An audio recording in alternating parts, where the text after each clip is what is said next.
I saw an employee that was driving this 8,000-pound piece of equipment, and he was struggling to get the harness on. On break, he was sitting down, and I went over and I said, "Hi, how are you feeling today?"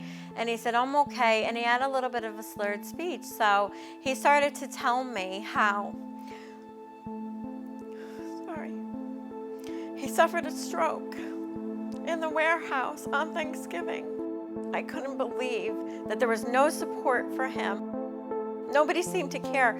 And he came right back to operate that piece of machinery that he suffered a stroke on. So at that moment, everything changed for me.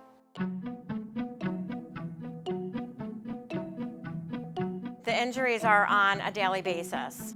Injuries are so common. I don't know how many people have left in ambulances.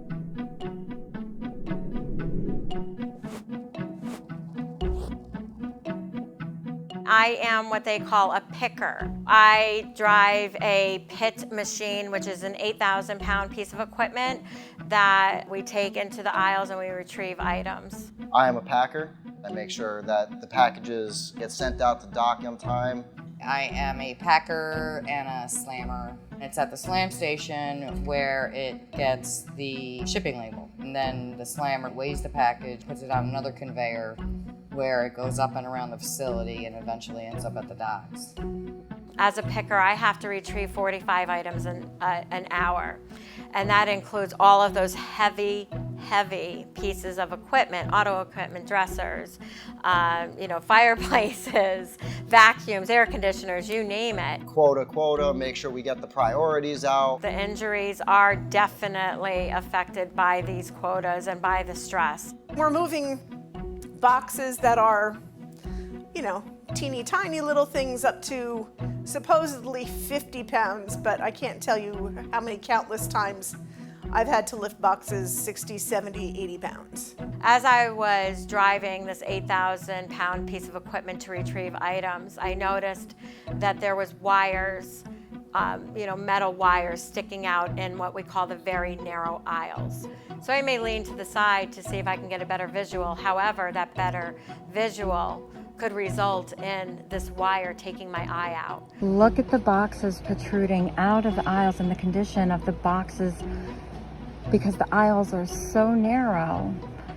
The shelves are overstuffed to the point where there are shelves that are collapsing, items that are falling off the shelves onto employees at, I believe it's up to 28 feet.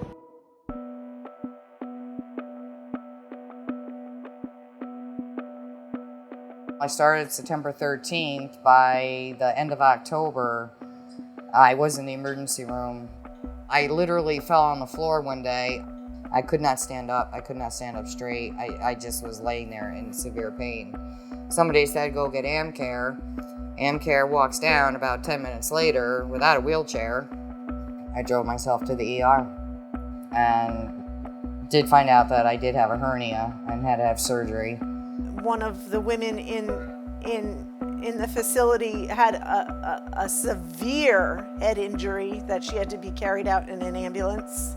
I would drive home from work and I would have to sit in my car for a minute and sometimes literally lift my legs up and lift my legs out of the car because I just couldn't move them. They just wouldn't work. And just walking up the stairs, it was constant pain. Absolutely constant pain. I use my legs all the time to lift. I go home with bruises on my thighs. It looks like I've been beaten. We've had over 100 EMS responses to the building, and a majority is dehydration or employees passing out because they're afraid if you drink more water, then you go to the bathroom. If you go to the bathroom, then you're going to be written up for time off task. You can get extremely hot in there. You can usually feel like it's somewhere around 80, 90 degrees.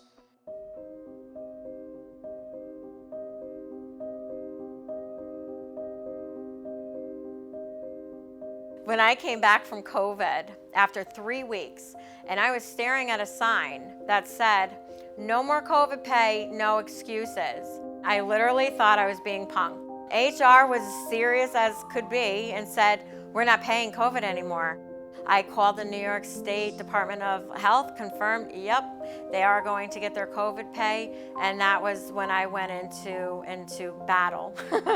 That's when I went into battle, and I started building the arsenal, and my arsenal I knew had to protect these people. I want to see that people are cared about. That is my biggest thing. I get upset when I'm walking down and I feel like these people feel oppressed. These people are my family, so now the fight is for them and for us.